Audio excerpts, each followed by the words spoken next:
Shabbat Shalom. Ooh, I like that kid. So there's a joke, a cringeworthy old Jewish joke, which is told of our friend Goldstein, who pays a visit to his rabbi and sits down in the office and says, "Rabbi, I want you to make me a Kohen." And the rabbi responds, "Goldstein, you know I love you, but I can't just make you a Kohen." And Goldstein smiles at the rabbi. He knows how this game is played. "Rabbi, I know you have the synagogue gala around the corner. I'm sure you want a few more names on the Diamond Committee. I'd love to make my pledge here and now. Just make me a Kohen." And the rabbi smiles right back and says, "Goldstein, Abe, gala ad or no gala ad, there's simply nothing I can do for you." But Goldstein, never one to back down from a challenge, makes his final plea. "Rabbi, $1 million, take it or leave it. Please, just make me a Kohen." "Abe, I'm sorry. I would if I could, but I just can't help you. But before you go, just tell me, why is it so important to you that you become a Kohen?"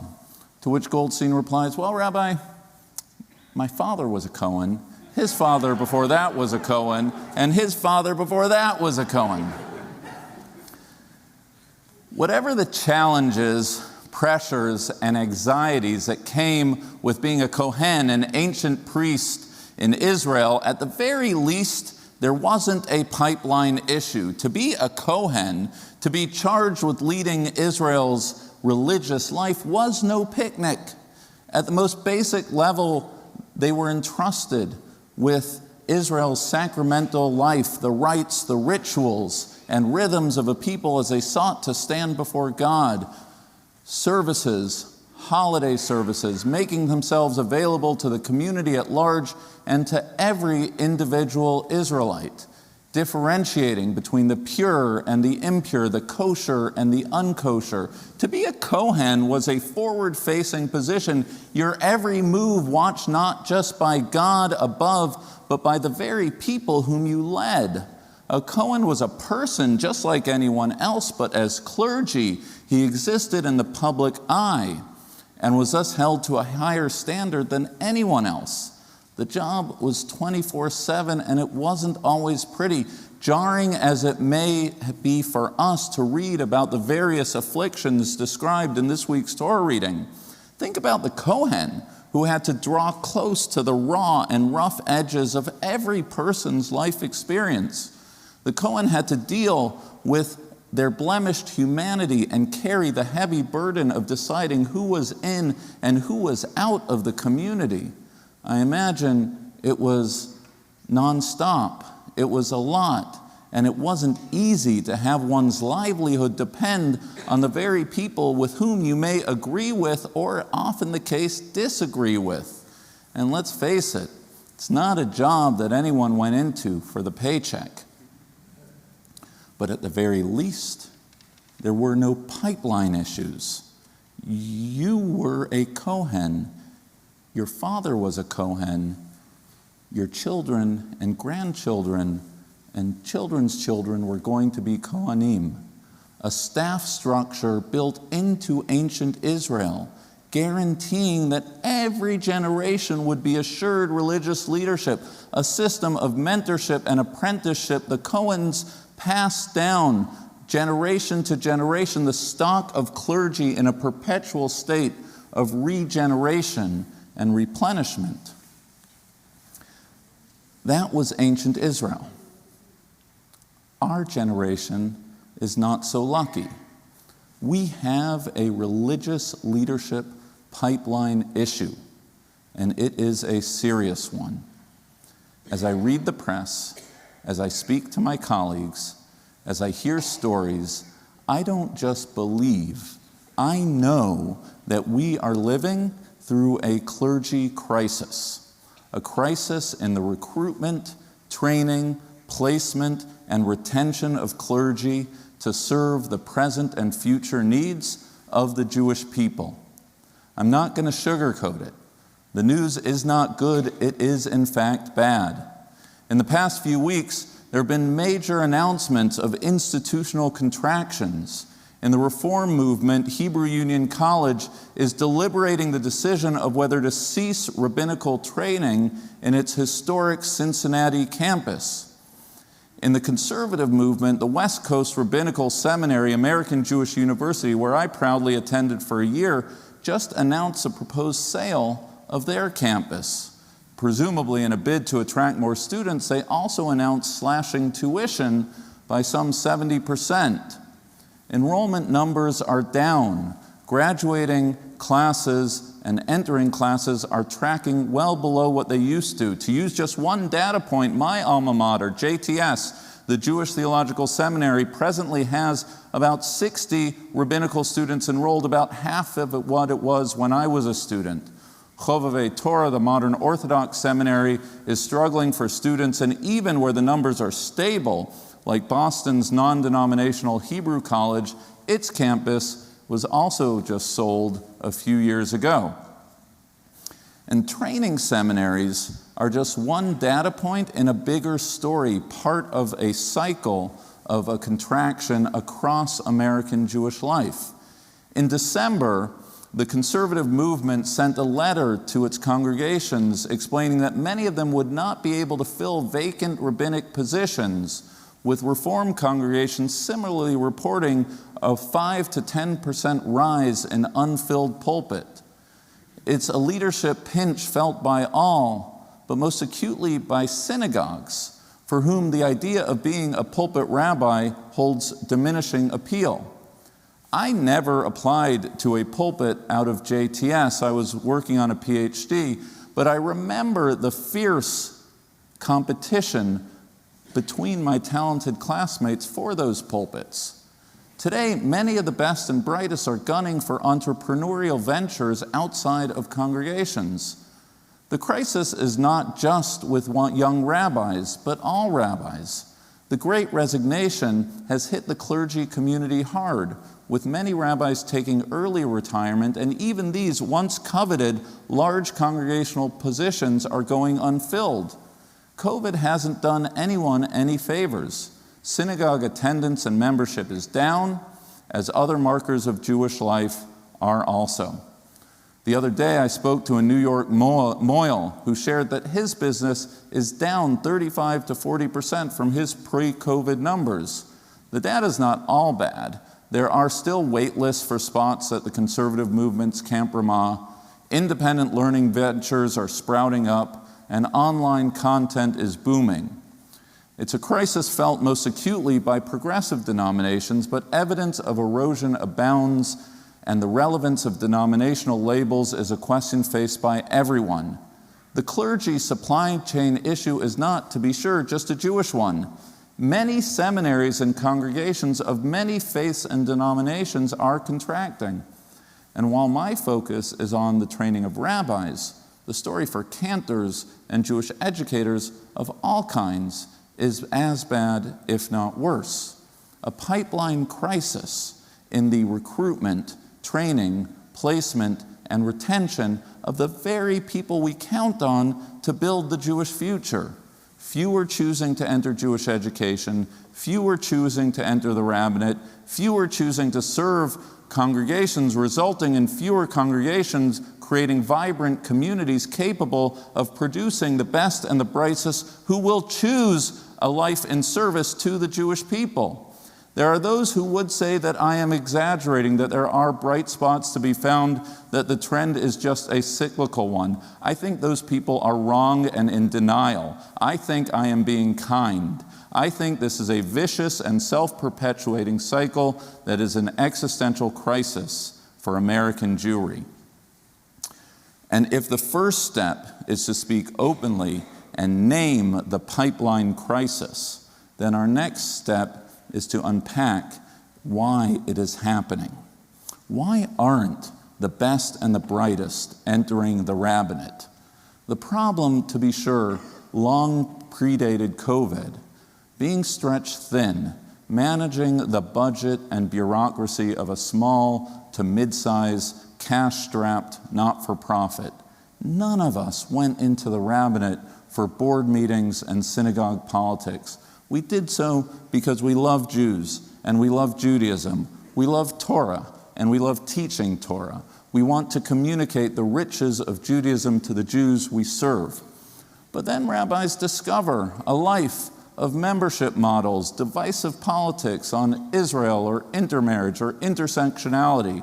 Rabbis are called on to stretch budgets and to meet and deal with congregants who play out their frustrations with their lives, their faith, or their families on the latest sermon the rabbi gave or the new melody the cantor just introduced.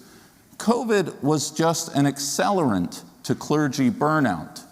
A congregational rabbi is a profession premised on public assembly, of greeting people warmly, of watching a classroom come alive, of being present at a wedding, a shiva house, a baby naming, or a bar bat mitzvah. Not only have we been deprived of these very things that once gave meaning to our vocation, but we fill our days doing things that we're not qualified to do and we have no interest in doing, like interpreting masking policies, CDC guidelines, and vaccine mandates. And let's not forget about anti-Semitism. Little did I know that chair throwing would be part of the skill set of the next generation of Jewish clergy. Speaking personally, my career exists in a bubble. I am blessed with extraordinary colleagues, a supportive community, a demographic and philanthropic base that is stable and growing. But our story is not the story of American Jewry, and my rabbinate is not the story of the American rabbinate. I am sure that there is someone out there commissioning some survey as to why there is a pipeline problem in the American rabbinate, but you don't need a survey. You just need seichel, common sense, to know why the best and the brightest in the numbers that are needed are not entering the rabbinate. The pipeline issue is a serious one, and we're going to discuss it on Tuesday night in dialogue with Rabbi Angela Buchdahl of Central Synagogue and Rabbi Chaim Steinmetz of KJ, as well as on Seminary Shabbat with Chancellor Schwartz on April 29th. Like all serious problems, it will take bold and sustained thought and investment to address it. We need to consider questions of recruitment, training, compensation, and professional development to build a rabbinate capable of attracting the next generation. It's neither structurally nor morally defensible to have an industry, the industry of Jewish education, reliant on the ability of a person to marry well. Seminaries need to be sufficiently funded so as to make tuition accessible to all, and Jewish educators need to be paid income sufficient that they can, at the very least, send their own children to the very day schools, synagogues, and summer camps in which we work and to which we tell you to send your children. We need lay leaders from communities such as our own who believe in the power of synagogues to shape individual and communal Jewish identity, so much so that they devote their time, talent, and treasure towards those seminaries and agencies capable of moving the needle on matters larger than any one congregation. We need lay leaders to adopt the same creative, can-do approach that they demand in their day jobs to their synagogues, so that the coming generation of young whippersnappers see congregational life as the very playground to realize the dreams of a shared Jewish future. There's so much to be done. We all have a role to play in this story, even and especially me. For all sorts of reasons, this past year I made the decision to start teaching rabbinical students at the Jewish Theological Seminary, and I look forward to doing so again next year. In retrospect, I think the most impactful moment of the semester was not any class I taught or any reading I assigned, but it was one night of Hanukkah when I invited my students over for candles and latkes. And the students spoke mostly to Debbie and my children, not to me, and they saw that a person can live like a mensch, be happily married, have fabulous kids, and find enormous professional satisfaction as a congregational rabbi, as a thinker, as a pastoral presence, as a community organizer. That while I wasn't born into it, I wouldn't change careers for all the riches of the world, because no different than the Kohen of yesteryear, I arrive at work every day, blessed to serve my community, blessed to make you think, blessed to ask you to stretch beyond what you think you're capable of doing Jewishly, blessed to be invited into your lives at your best and your worst moments, and blessed to work with the greatest team of professional and lay leaders ever fielded, making Judaism come alive for our generation. I can think of no better career for an ambitious, mission-driven young person to enter than being a congregational rabbi. And if by my efforts and the model of my career, I can help inspire one or two young people to become Jewish educators, I can think of no better legacy to leave. And if you're wondering, aside from getting involved with education and, yes, leading a vibrant synagogue-based Jewish life yourself, what role you have to play in this story, then I'll leave you with one final thought, one final memory. I can tell the story of why I became a rabbi in a variety of ways, but I know that one of the reasons is that in my household growing up, my parents were always friends with the rabbi. The rabbi was the guy my father called for advice and who called my father for advice. They were buddies. He was a guy to whom my mother would respond to volunteer. More times than I can count, my folks would go out to dinner with the rabbi, or I would see the rabbi in our living room drinking a scotch late night with my father. And even when the rabbi wasn't a personal family friend, which sometimes he wasn't, the rabbi was always spoken of with respect, not because he was holy, but because he chose a profession in service to something holy. Why did I become a congregational rabbi? Because I knew, without anyone ever saying it out loud, that it was a career choice that would be respected by the people I respected most in this world. I lack nothing in my life. When it comes to my chosen profession, the love and respect I feel from the community I serve is beyond measure. Every rabbi should be so lucky, but not every rabbi is. So if you are watching from afar, or if you're here visiting today, and your community is struggling, then do your rabbi and do the Jewish community a solid by making your rabbi your friend. Aseh lecha rav, ukneh lecha chaver. Reach out to your clergy. Support them in their efforts. Judge them generously. Buy them a scotch. Fight for them in the boardroom. Make sure that the servants of the Jewish people know that they are respected for who they are and the cause they serve. They are, after all, the pipeline. They are the lifeline to our future. And as your rabbi, I can think of no greater cause for you to defend. Shabbat Shalom.